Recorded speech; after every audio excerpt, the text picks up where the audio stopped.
All right, guys, it's Jeff Kashat, the Jeep Realtor, back here with you guys. I finally got the dash torn apart on the Jeep, and yeah, that was more of a chore than I thought it was going to be. Nothing terribly difficult, just time-consuming, so many screws and stuff like that. I do love the fact that they did make a majority of the fasteners that hold the dash together of the JL, in my case, the JT Gladiator, mostly Phillips. I noticed, I think, one 8mm and I think two 10mm that held on the grab bar. In any case, here are this is the Mopar driver side, and this is the Mopar passenger side, along with or vice versa, along with the Metra.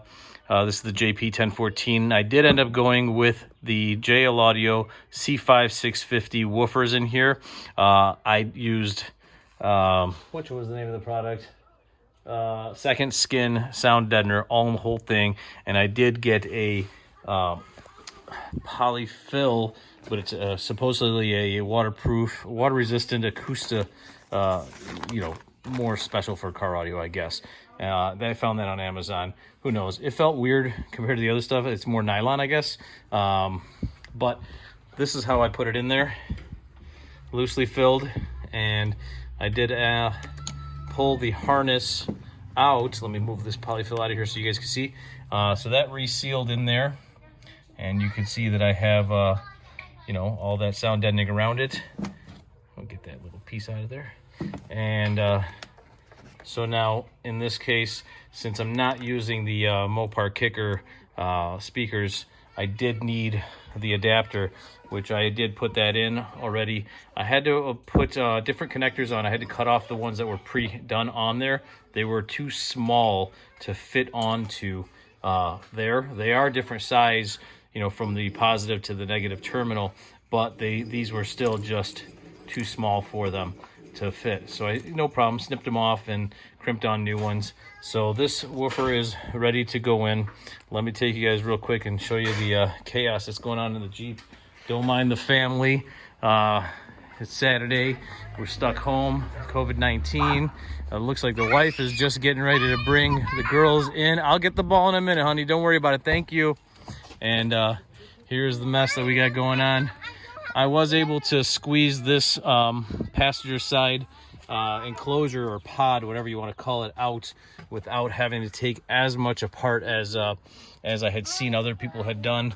When I did get to the driver's side, though, I had to pull this off. This was crazy. It was stuck on there so good, I thought I was going to break skin just trying to get over there.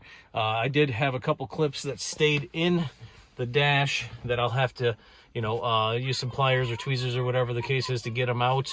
Let me go around on the other side. I got panels all over. Gloves for when I do leave the house. Got a dash panel right there. I still got to wire those guys up. Haven't gotten around to that yet. Maybe that'll be next. Thankfully, I do have the auxiliary switches. They're still in the dash. Yes, I did do this without disconnecting the battery. I know that that's a big no-no. I really wanted to be able to test these speakers once I plugged them in and by turning on the radio before doing that. And I just felt like since I was just unplugging modules and not running wires or connectors, things like that, it would be okay. So this side here, to get this driver's side pod out, wow. It was, this is just the screws from the driver's side that I had to remove. Look at all those guys over there. Like I said, they were all 7mm except for this guy here, which goes right there to hold this brace in. And it didn't really help that much, but it did help because this side was a chore. I do also have the Z Automotive Taser Mini in there, tucked away. I'll have to find a better way to hide that up. And I spotted this guy. I think this is a satellite antenna.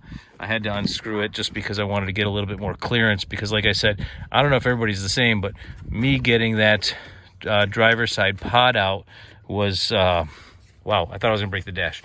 In any case, because of this Taser Mini, there is a module on the back of the driver's side pod that you have to transfer over from the OE pod until the Metra pod. I transferred it over just because I wanted to have it there, but I'm not using it. It's just unplugged and screwed into the back. Let me take you guys back over there for a second, show you that. Oh, everybody went back in. I guess it's dinner time. Okay, so it's on. This is the one that I completed already, which is the driver's side, and this is the way that it orients in there in the dash. Hopefully it'll still clear. So this is the module that I was talking about. Whoa, one hand. This is the module that I was talking about. So the two plugs here, they just completely unplugged and they plugged into the Taser Mini. So this is not being utilized now, but I did want to have it in the dash in the event that I ever did pull out the Taser, so that this would be where it needs to be. One thing to note about these Metra pods versus the OE Jeep Mopar pods. Now, okay, so here's where I transferred that module. Those screws are already there. They are pre-drilled. They're not threaded, so ideally the Mopar screws will thread right in. They were not going in for me. I did end up having to use a drill just to open them up the diameter a little bit to be able to get them to bite in. Once I did that, they were okay. One nice thing I wish that the Metra pods would have done that the Mopar ones have is, you see this little harness connector plug here? This plug, when you're using it on the Mopar pod, slides in there and stays there. They did not incorporate anything like that on the Metra plug, so this just kind of dangles around. And with this plastic connector sitting where it's going to sit now, I just thought that there would be a chance that it was going to bump and rattle and things like that. So I put a little Tessa tape on there. Hopefully that takes care of it. We'll find out once it actually is connected, and go from there. So the next step is going to be for me to mount this other speaker and then get them in the dash. I will, before I actually button everything up, turn them on, make sure they still work. They worked when I think they had been tested before years ago, when I originally bought them. But that's what we got right now. So, here's the whole mess of what's going on. And there's the victim or patient, whatever you want to call it. And this will be fun. I'm looking forward to it. I did already, just so you guys know, put in the kicker 3.5-inch two ways in the top of the dash. So hopefully this, give me some real, good mid bass between these guys, the JL Audio C5 650 woofer, along with the kicker two-way 3.5s that are in the dash, will improve that quite a bit. After that job is done and put back together, then the next step will be to take those C3s that I had and set them up with the tweeter in a coax setup and hide and utilize the crossovers. Those are going to go into the soundbar of the Gladiator using these guys right here.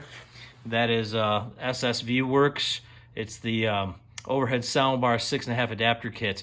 I wish they would have actually made this guy compatible to use those Mopar speakers as well, because I would have just thrown those back in there and saved myself having to hide a crossover, mount a crossover, and mount the tweeters separate on the JL C3 650s. But that's not the case, so I am going to use those C3 650s that I was not able to use for the dash pods.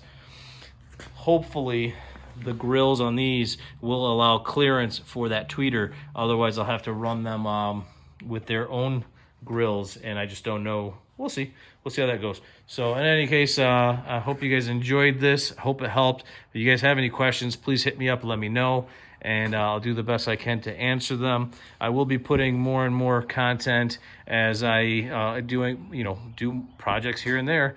And hopefully I'll get better at doing this, and you guys enjoyed this. If you like it, give me a thumbs up, subscribe if you want to. There will be periodic Jeep content coming up. One of these days I am going to do a lift. Not sure if it's going to be the 2-inch AEV budget boost lift that they just came out with, or if I'm going to wait for their actual true 2.5 lift, or somebody else. Got any questions? Let me know. Jeff, Jeep Realtor. Have a great day.